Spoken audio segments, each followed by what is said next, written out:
Shalom Muberakuth Mishpacha, peace and blessings, family.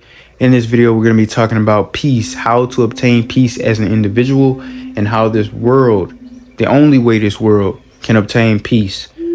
And so I'm just going to drop some wisdom on you guys here. And it's not going to be an extremely deep video like my last few videos, but it is kind of corresponding with my last few videos. So somebody made this infographic that you see on your screen here. Very accurate, very nice. I love it. See, I've been wanting to make this same exact infographic and make this lesson a long time ago. But I said, let me talk about the fallen first, and then I'm going to talk about this, okay? To lay the foundations down. And just so happens someone else made this picture that you're looking at. So I said, I'm just going to use theirs, right? Very interesting. And it's dead on, it's accurate. They're using Proto-Hebrew, the original Hebrew that was written during the time of Moses, between the time of Abraham to around the time of like Moses, Joshua. And then the cutway between the days of the judges, it probably transitioned slowly into Paleo-Hebrew. Every word in Hebrew is actually a sentence, and it has a numerical value. The Hebrew language is a very beautiful, very complex language, okay? So if you don't know the definition of a Hebrew word, all you would have to do is look at the letters in the word, because every letter means something. And then you can kind of get a definition of the word, or you can get a deeper understanding of the word. That's how Hebrew works. It's very, very interesting. Unlike English or any other language, you can't just break down the letters and define a word. You have to go to a dictionary. But we didn't need a dictionary. You know why? Because the dictionary was already within each word. So in the case of shalom, it's comprised of Shin, Lamed, Vav, Mem. Shin means destroy or consume or burn. Lamed means authority. Vav means attached, or particularly a nail. It can mean attach something to something, or to establish something to something, right? And then we have Mem, which indicates water, right? As you can see, it is symbolized by waves, and it means chaos. Anything that is not in order, anything that's random. If you look at waves, if you look at the ocean, it's just comprised of a whole bunch of random particles.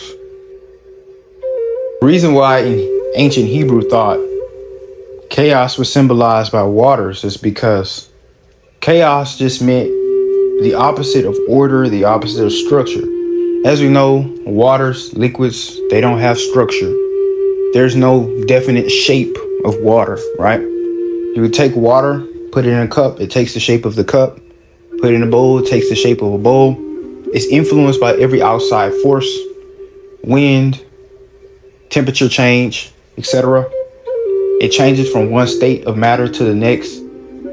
It changes shape constantly. No order. And as a ruler, as a king, that translates terribly. If you have a king that does not execute order and structure, you have a king that creates suffering in a nation. Because now this nation, just like the waters, are influenced by every outside force. Now, before the flood, as we know, the fallen came down and started to rule over humanity. And they started to teach humanity things that caused disorder, caused chaos. And the only way to restore structure and harmony back to the earth was Yahuwah had to send a flood to wipe out everything that was disordered and chaotic.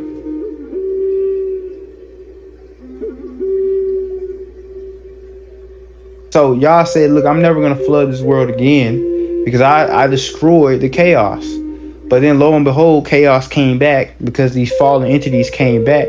So Yahuwah's going to burn this planet, okay? That's why the Shin represents destroy, but it really is fire. If you look at it, this is flames, and sheen means consume. So the peace in this world is not going to be had until the authority that is attached to chaos is burned.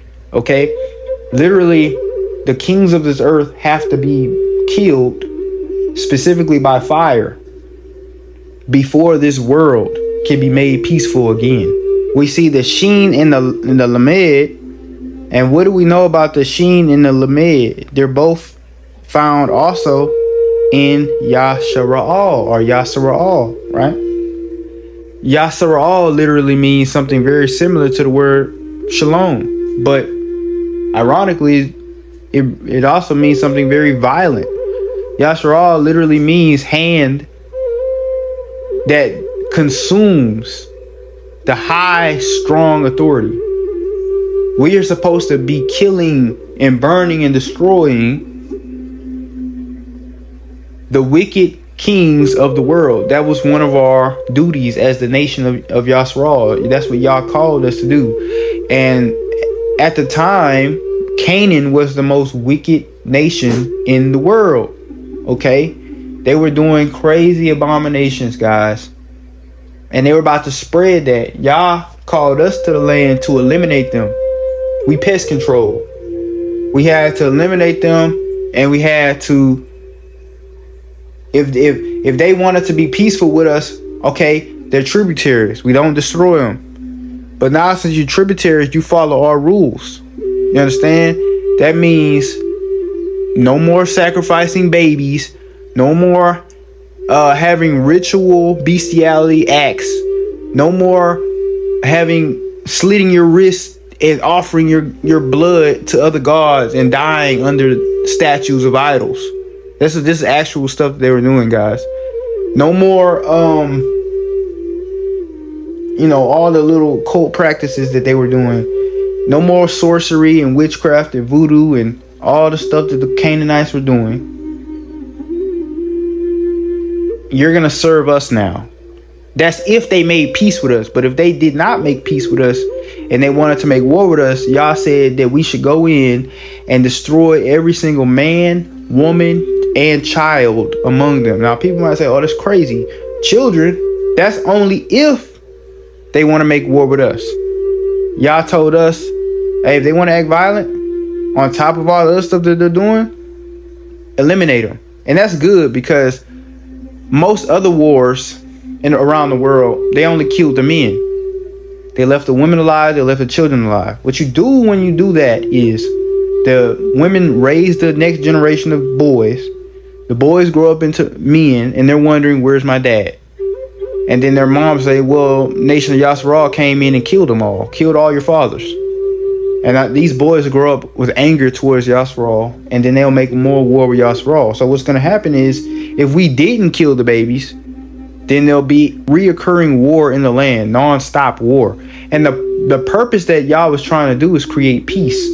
So just eliminate all the wickedness around the same time instead of creating non-stop war. So essentially, Yah wanted to dwell amongst his people. He wanted to dwell in the land. But see, the land, the holiest land on earth, the most high vibrational land, we're talking a land with more copper, more iron, more gold, more silver. And we got the proof, guys. That's Western North America. The land that has more geysers, more waterfalls, more habitable mountains, more deeper valleys that retain more water. That's Western North America, guys. It's just in a dry state right now because of our sin. They were polluting the most high vibrational land in the world. This was the land that Yah said he takes care of every single day, constantly. And these Canaanites were polluting it and doing all kind of weird stuff on the land. So Yah said he wants to dwell amongst us, but he can't dwell amongst wickedness. Why? Because Yah is the epitome of high vibration, too powerful to exist amongst anything that's too low vibrational. In fact, Yah said he wanted to dwell amongst us. He said, while we were in the Exodus, he said, if you poop on the ground, bury your poop, because I'm in the midst of you. I can't be around anything that's defiled. I can't be around all the defecation. If everybody just pooping on the ground it's just gonna be a stanky place. I can't be around that, right? So y'all is essentially saying anything that's polluted, defiled, disgusting, nasty, violent, wicked, y'all is not gonna be around it. You understand? When y'all stood on Mount Sinai, there was a slab of sapphire crystal under his feet, because he wasn't even gonna stand on the ground because the earth has been polluted. That's why Yahuwah wants us to be as clean as possible all the time. He don't like us doing dirty stuff. Simple stuff like that. And the Canaanites were doing a lot of nasty, grimy, dirty stuff on the land. That being said, yeah, they had to go. They had to go if y'all was going to dwell amongst us. And Yah wants a relationship with us. He wants to dwell amongst us in peace while the world is in peace. He doesn't want violence just as much as we didn't want violence. But initial violence is really good to kickstart a kingdom. Think about it. Some of the most peaceful places in the world. We're looking at places like Switzerland. We're looking at places like Norway. We're looking at places like Sweden. We're looking at places like Japan. These places are the most peaceful places in the world. Guess what? We're talking about really violent histories that these places used to have. You know, the countries in Europe that I just named, Switzerland, Sweden, Norway, these places were home to the Vikings. As we know, the Vikings went around everywhere slaughtering people, very violent people. Somehow they're now the most peaceful people in the world. How is that? Well, because a lot of wars in the society, what it does is it wipes out the gene pool for the most violent people. So the most violent people are more likely to want to fight, more likely to want to be violent, right? And they're also most likely to die. That being said, the genetic pool of a society will actually have less genes for violence as time goes on. And over time, you're going to have a genetically peaceful people, like those people in Finland and Sweden and Norway. They do not have that angry Viking DNA anymore. It's been wiped out. They cut themselves off from the violence. And that's also interesting as to why Yah said a lot of people had to be stoned to death for certain things, to eliminate those traits from the gene pool, so that eventually over time, nobody would want to do the things that causes them to be put to death, because those habits would no longer be in your genetic structure. Same thing with Japan. Japan is one of the most peaceful places in the world. Also one of the most technologically advanced places in the world. Japan really started out as a very bloody, gruesome place to live in. You had the samurai, you had the ninja. Now, of course, as children, little boys, we used to look up to these things. We used to think the ninjas and samurais is cool and all this other stuff. But it was a very gruesome history if you actually research how they were just going in and just slaughtering everybody. It was really crazy, just for small things too.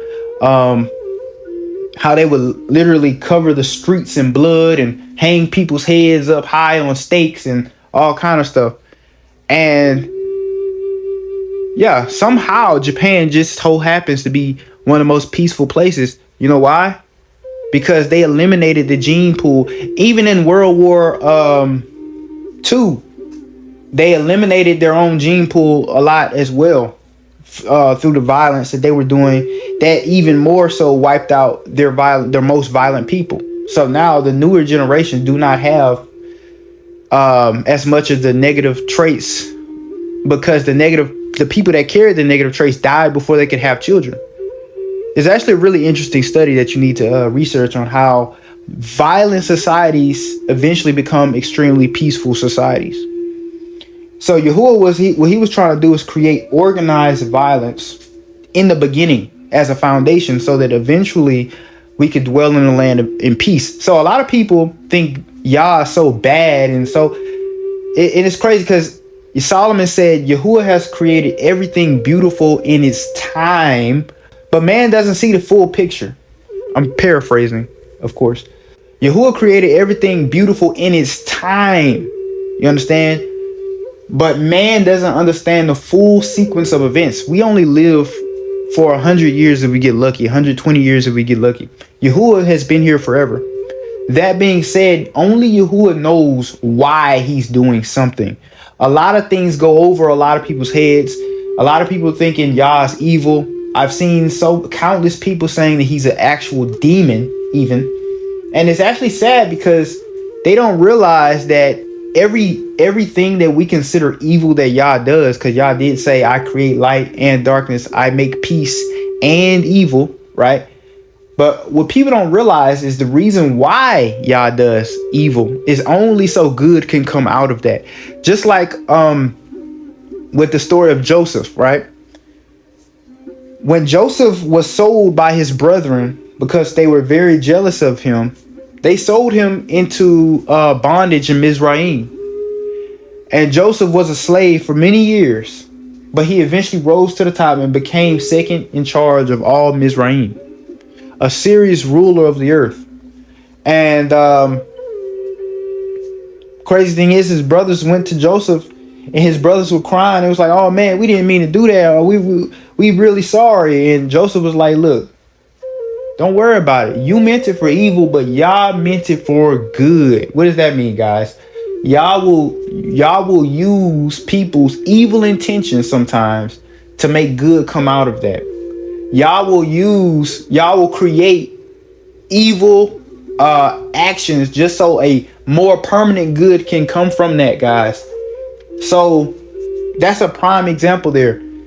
Judah and all Simeon and Levi and Reuben and all the other brothers, they had bad intentions when they sold Joseph. They wasn't thinking about anything good coming out of that. But they didn't understand Yah stirred up their hearts to make them do that bad stuff. Make them sell their brother just so Joseph can rise up. Just so Joseph can feed the world. That's what Joseph was doing. The people in Mizraim were about to perish. People in the land of Canaan were about to perish. And all 12 sons of Jacob were about to die off. Peace. It means to destroy the authority attached to chaos. When Yah told us to kill the kings of the earth, go out and kill the king Og of Bashan, the Amorites, destroy them. He told Saul to kill King Agag of the Amalekites, but Saul didn't listen. And Yah said, I regret even put Saul in a position to rule this people, because my whole intention for making y'all a holy people, not my whole intention, but one of the big intentions to make y'all a holy people is to kill these wicked kings of the earth. Joshua did a very good job. He killed 5 kings of the Canaanites, and the armies of Israel killed 31 kings total during the time of Joshua. So with that being said, we were supposed to be slaying the wicked kings of this world, guys, because these are fallen entities. But let's start talking about how you can have peace as an individual. How can you have peace? How can you have peace with yourself in your life? Though this is where the wisdom part comes in. Guys, the only way you can have peace is the same thing. Destroy authority attached to chaos. Now, the first word of advice I can give you to sincerely find peace within your mind, we're going to talk about struggles that you might have in your life, how to have peace with that. And then we're going to talk about how to have peace with yourself in general, because both are actually difficult. So if you want to have peace, even in the midst of your struggles, even in the midst of the bad things happening in your life, one thing you have to understand is you have to simply come to acceptance of your reality. Though that might be difficult, just give it some time. Continue to practice it. It will happen if you let it happen. You will indeed find acceptance. You have to understand that everything in your life, especially if you're righteous, is happening for a reason. It's happening to prosper you, right? Think back to the story of Joseph. All the bad things happened to Joseph, but it was to prosper him. So you have to accept the good with the bad. You cannot try to be entitled to things because of your merit, and you cannot look at Yah with entitlement because of your merit, because you did certain things, because you're righteous. You believe that Yah owes you something. Why does this guy have all these things that I want and this dude doesn't even serve Yah? Whenever you have thoughts like that, it's based in pride. You believe that Yah owes you something right now. But the truth of the matter is, if you got 100% of the things that you want right now, trust and believe your life will fail. And Yahuwah doesn't want you to fail. Yahuwah is doing things in your life that is going to prosper you in its time. This is what you have to understand.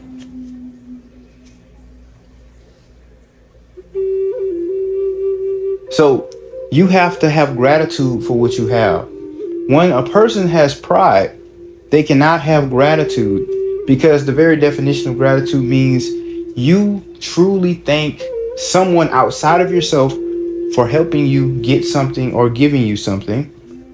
And prideful people, deep down, they think they did it all on their own. So bottom line, you're going to have to let go of that pride if you want to have peace within.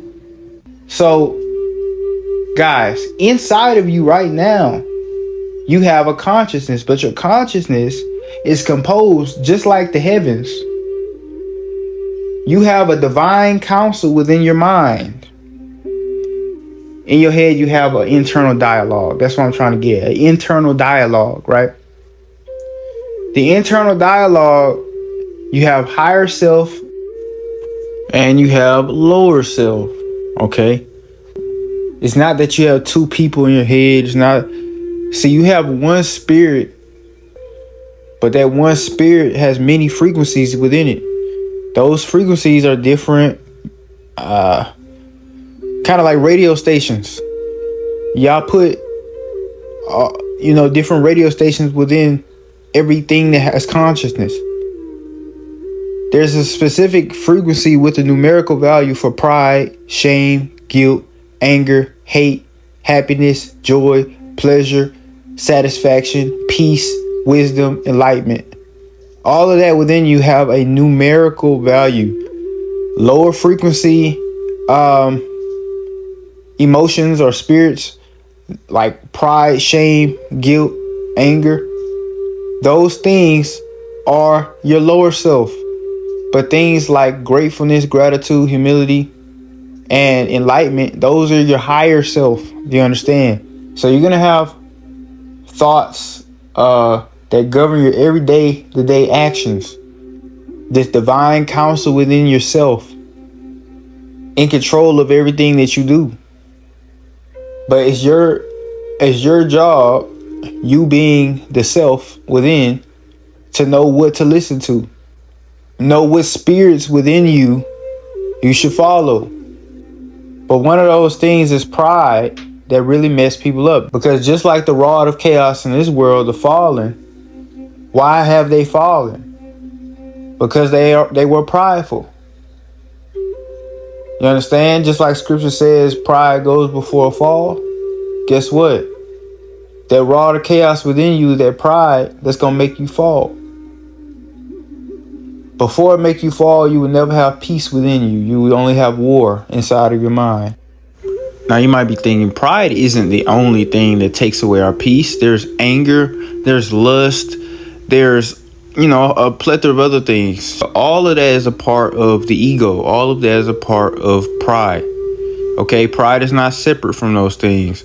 Pride is like a vessel that contains all of those things. Pride is going to stop you from feeling satisfied with life. Okay, to feel satisfied is to feel peaceful. This is one and the same. Most humans are not satisfied. Even the most rich of the rich are not satisfied. Solomon had a philosophy that said, the eyes are not full of seeing, nor the ears full of hearing. What does this mean? That verse basically means everything in life is just a cycle that never ends, full of complexity, full of work.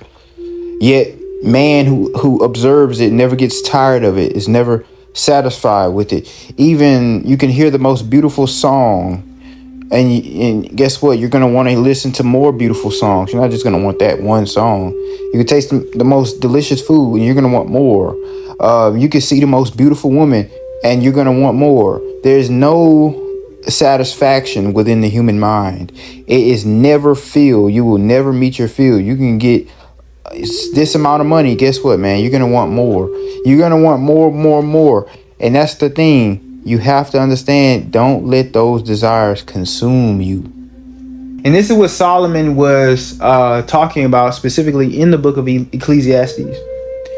Of all the things that he did in his life, all the work and the toil of his hands, all the things that he built, it was all basically vain. Because in his old age, Solomon realized nothing lasts forever.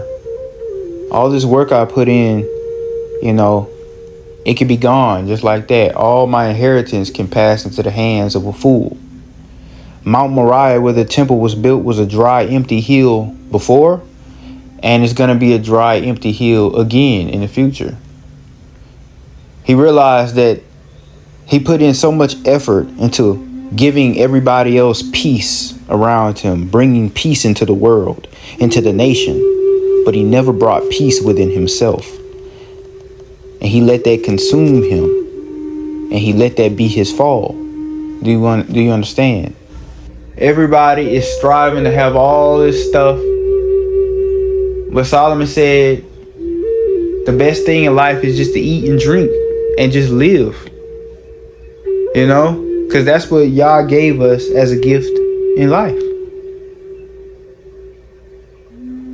So if you getting rich like I am, I'm getting money, but I'm not doing it to have peace, and I'm not doing it to seek happiness. I'm doing it because I have purposes, plans, and goals that I'm trying to meet for the betterment of mankind.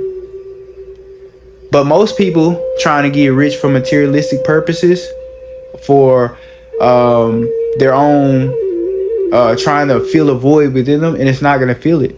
It's not. You can have 1,000 cars, 1,000 acres. You can have 1,000 wives. But guess what?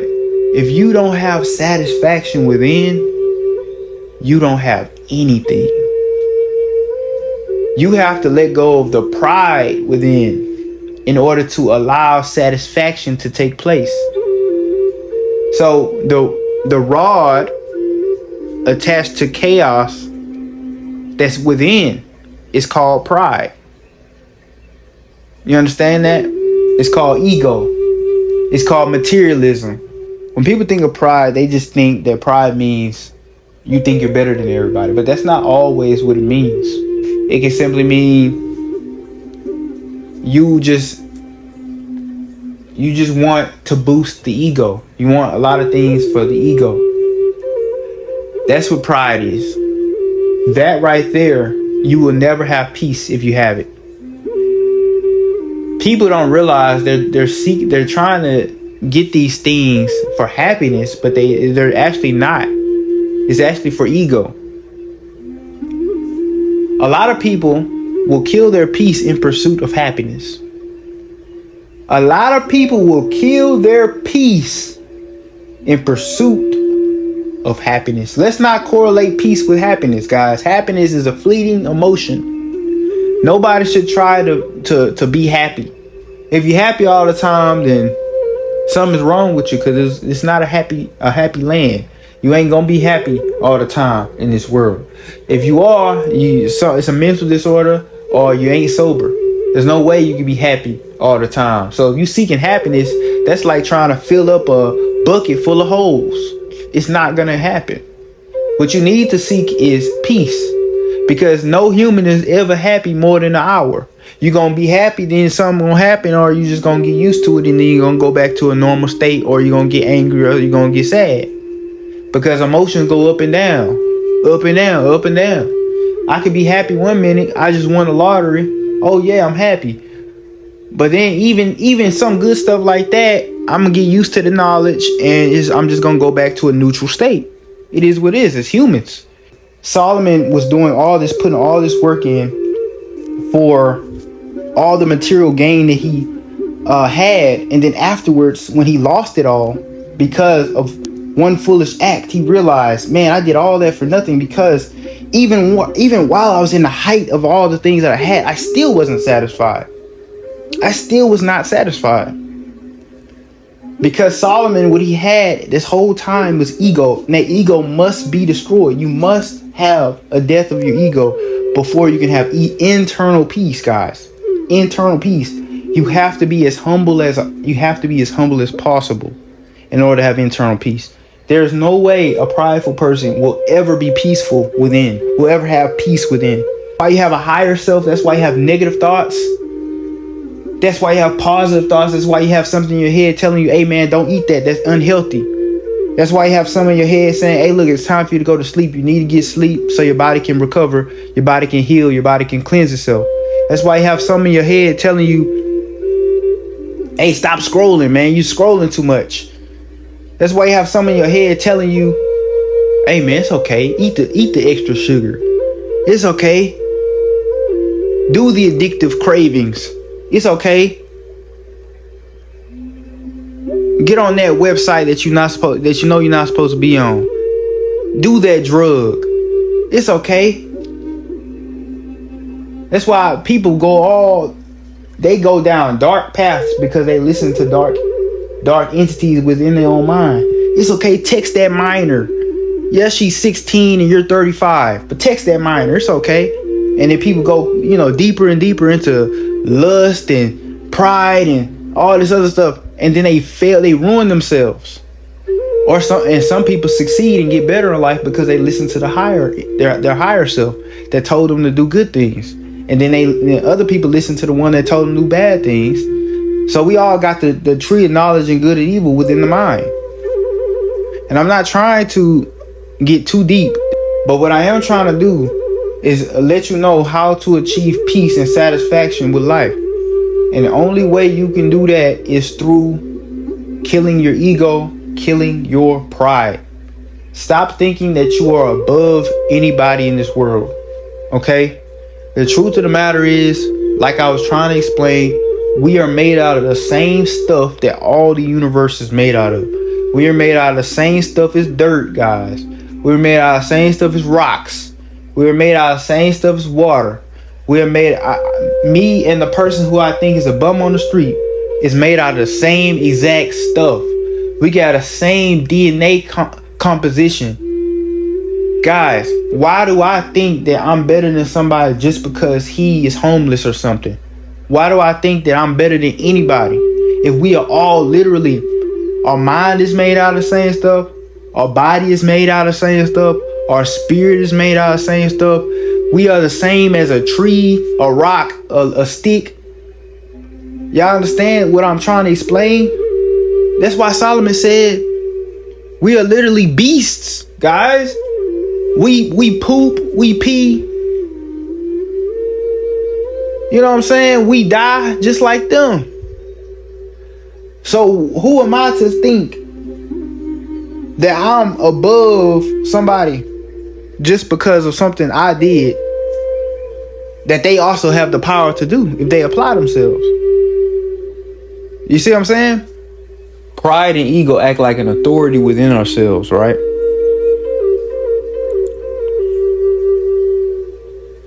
It is the authority that causes chaos. The chaos within ourselves, that internal conflict. That internal conflict is often rooted in ungratefulness and dissatisfaction with life. I want more. I deserve better. People who feel like they're entitled, or people who compare themselves to others, or people who look at themselves like they're superior to others. It's impossible to be a prideful individual and also be grateful, to also have gratitude. And let me explain why. It's literally, what is gratitude or gratefulness? The very definition of gratitude or gratefulness is, recognizing a gift or a favor or kindness from something outside of yourself. Maybe it's friends, family, maybe Yah, whatever. You recognize that somebody has given you something and you are grateful for whatever someone has given you, right? Prideful people, on the other hand, feel that they achieved everything on their own. They don't want any help from anyone outside of themselves. And with that being said, how can you then be grateful? Especially once you do not, let's say you're atheist and you're like this. You've reached the top. You've accomplished your goals. You didn't ask anyone for help. And you don't believe in God either. Already set yourself up to be a serious narcissist. That you're going to hurt people now. 100%. You're going to make other people's lives hard. Because you're going to look at them like you're superior to them. So prideful people often have this sense of entitlement as well. Because, see, pride makes a person feel like they deserve certain things automatically. Just because, I'm me, I need this. And that messes you up. David felt entitled in the moment that he took Uriah's life and his wife. You understand? And this is what made David fall. Pride goes before a fall. You understand? That little decision messed up David's whole life. You understand? So you have to think about that. David did not have peace within him after that. Maybe we can read that in his writings. Like I said before, oftentimes the pursuit of happiness and the pursuit of pleasure will kill your peace. You understand? So a sense of entitlement, people think that they just deserve things just for existing. Like they didn't do anything. Just because they existed, they deserve it. In David's case, of course, David was, he did a lot of stuff. So that might have fed into his ego for sure. But these people, they don't feel like they need to be thankful. Because in their mind, you already owe me something. Why do I have to feel grateful? These people, some people not even atheists, they believe in God. They believe in Yah. Some of us in the community feel like Yah owes them something. That's pride. You understand? Yah don't owe you anything. That's the truth. You understand? So some people feel entitled towards the Most High, which is crazy. If you ever catch yourself feeling like, Yah owes you something, you better catch yourself, because you're not going to have peace within you. You're not. But see, people with pride are actually low self-esteem individuals. So what it is their personality projects one thing, but their internal character is subjective to another. So what prideful people often do is they compare themselves to other people a lot. Okay, just to feed that pride even more. Because pride is something that needs to be fed, because you can get humbled very quickly. I can go outside and slip on a banana peel in front of everybody and lose pride after that. So then I'm going to go and do something that I feel like is going to get my respect back. Somebody laughs at me, so I go punch him in the face. And I did that to recuperate any pride that was once lost. See what I'm saying? That's how the mind works. You have to understand that. So you have to understand the psychology behind it. So people with pride, they often look at what others have, right? Just to make them feel superior to that person. So if I don't like a guy and I'm prideful, I'm gonna look at his car. Oh, my car is better than his. Why do I have to,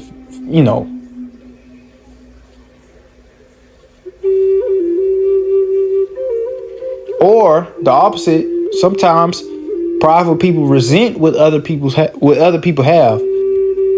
People often feel resentful of others because they feel like, I did all this. I deserve this man's life. This man's house is better than my house. Car is better than my car. His wife is hotter than my wife. He has it all. He's strong. He's tall. He's rich. There's guys literally thinking this every single day when they walk out their house, thinking about different people. And they're like, man, but I'm a better guy than him. He didn't even blah, blah, blah, right? He's not as smart as me. He's not as successful as me. He's not as God-fearing as me. We might look at sinners and be like, he's a sinner. How come he's living like this, but I'm living like this? Again, that's pride talking. Eliminate it. Just because you, on the surface, you think his life is better, he's dealing with something just like you, but he just ain't telling you. Let go of the pride, bro. Let it go. Don't get me wrong. Every single person has pride. You have to eliminate it, though. That's the key. Okay? You have to eliminate it. We're all humans. Again, we all have a very similar consciousness. It's just some people go down dark paths. And one thing, I don't like to say I'm proud of myself or I'm proud of this or proud. I don't want to say I have pride of anything. I know in the English language, in American society, we made it so normal to say I'm proud of myself and I feel I'm proud to be black and things like that. You should not be proud of anything. Pride is bad, period. You should try to weed that stuff out. Okay? What you should be is satisfied. I'm not proud to be black. I'm satisfied to be black. I'm happy that I was made with woolly hair and dark skin. But don't say I'm proud, because that's a whole different frequency. You understand? Proud means now that I'm black, I'm entitled to shit. That's the difference between proud and grateful. I'm grateful that I'm black. I'm happy that I'm black. I'm satisfied that change your language, bro. There's different words you can use. There's different language that you can use.